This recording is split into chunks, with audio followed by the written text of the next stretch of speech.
자, 윤석열 당선인 지금 서울 동작구 국립현충원에 지금 막 도착한 모습 보고 계십니다. 예. 잠시 뒤에 이제 순국 선열에 대한 참배가 있을 것으로 보이는데요. 지금 지도부가 모두 함께하는 건가요, 오늘? 예, 함께 예. 해야 되는 거는 좀 아깝네요. 네, 김재원 최고위원님도 가셔야 되는 예. 상황이었던 거죠? 그런데 아마 보니까 그 지금은 대통령 당선인 중심으로 가신 것 같고요. 예. 당 아직 뭐 지도부는- 이준석 대표 모습은 보이지 않는 것 그렇습니다. 같아요. 뒤에 아, 뒤에 뒤에 있나요? 있군요. 예. 예. 그래서 당 지도부가 함께 가는 자리였는 것 같은데. 예. 이준석 대표 그리고 윤석열 당선인 지금 현충원 참배 일정을 진행하고 있습니다. 저는 뭐 여기 와 있어서 못 갔습니다. 네. 여기서 중요한 메시지를 좀 전달을 해 주시지요. 오늘 윤석열 당선인이 이 현장에서 순국 선열에 대한 참배를 하면서 앞으로 국정 운영과 관련한 각오를 밝히게 될 텐데 어떤 메시지가 나올지 궁금하거든요. 뭐 기본적으로 말씀하셨다시피 국민 통합이라든가 또는 지금 직접 윤석열 후보를 지지해 주신 국민들께 감사드리고 윤석열 후보를 지지하지 않으신 또 많은 국민들께도 여전히 함께 예. 그 배려하고 있지 않겠다라는 그런 메시지를 남기는 것이 아마 예. 통상적인 그 메시지가 아닐까 생각합니다. 윤석열 당선인 뒤로 이준석 대표 있었고요. 왼쪽으로 김기현 원내대표 그리고 원희룡 본부장 모습 보였고요. 나경원 전 의원도 보이는 것 같습니다.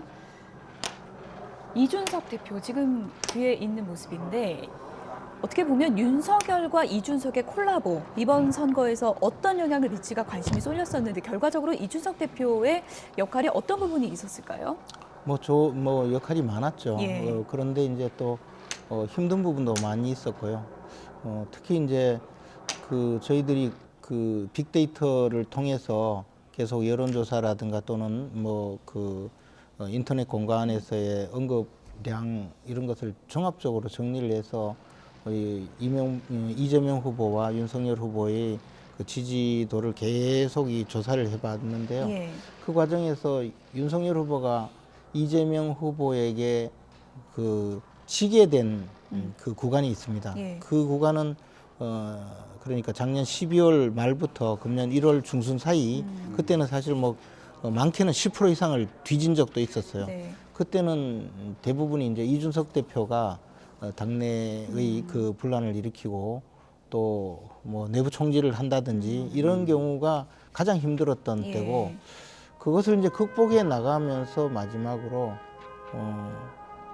다시 지지를 회복해서 결국은 이제 윤석열 후보가 이재명 후보를 앞지르게 되는 이른바 골든 크로스를 한번 만들고 나서는 끝까지 단 한 번도 뒤진 적이 없었습니다. 다만 이제 그런 상황이었는데 막판에 사실 저희들은 그 후보 단일화를 하고 나서 더 격차가 벌어지는 것으로 알고 있었는데 출구 조사를 보고 경악했죠.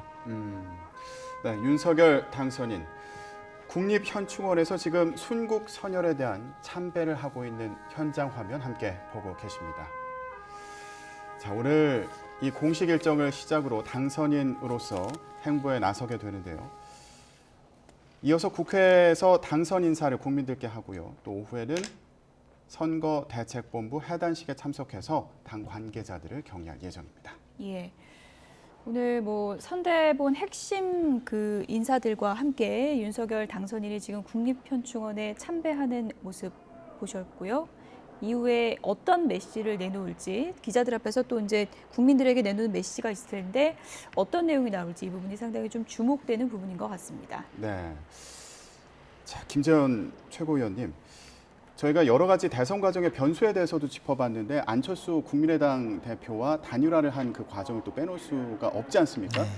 또 통합에 대해서 얘기를 하고 있으니까요. 물론 그 여소야대 상황에서 민주당과의 협치도 중요한데 국민의당과 이제 합당을 하겠다 또 앞서서 언급을 했던 만큼 앞으로 이 작업은 어떻게 진행될지 그리고 이준석 대표 모습이 보이는데 안철수 대표와의 관계는 어떻게 형성될지 이것도 참 궁금합니다. 그런데 이제 지금은 그 상당 기간 대통령으로서 취임식을 하는 5월 10일까지 모든 주도권은 당선인이 행사하게 됩니다. 당내에서 뭐 당대표로서의 권한을 여러 가지 이야기를 하지만 예.